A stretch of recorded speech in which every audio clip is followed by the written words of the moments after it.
Welcome to Pindar Poetry. We hope you learned something new. In this video, I will explain how to make an egg flan recipe. First, let's create the delicious caramel base. Combine 1 cup of sugar with 1/4 cup of water in a saucepan over medium heat. Stir until the sugar dissolves, then let it simmer without stirring until it turns a beautiful golden amber color. This usually takes about 8 to 10 minutes. Carefully pour the hot caramel into your chosen ramekins, ensuring an even coating. Next, we'll prepare the creamy custard mixture. In a bowl, gently whisk together 4 large eggs and 1 extra egg yolk. In a separate saucepan, warm 2 cups of milk with 1/2 cup of sugar until the sugar dissolves completely. Do not boil the milk. Slowly pour the warm milk into the egg mixture while continuously whisking.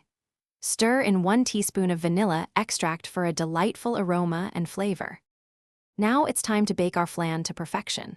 For an incredibly smooth texture, strain the custard mixture through a fine mesh sieve.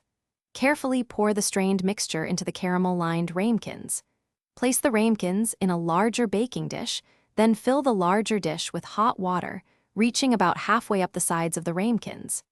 Bake in a preheated oven at 325 degrees Fahrenheit for 45 to 55 minutes. Once baked, carefully remove the flans from the water bath and let them cool completely at room temperature. This step is crucial for setting.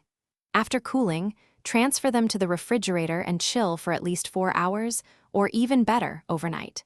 When ready to serve, run a thin knife around the edge of each flan, then invert it onto a serving plate. Enjoy your perfectly smooth and delicious homemade egg flan. Thanks for watching. Consider subscribing if we helped you.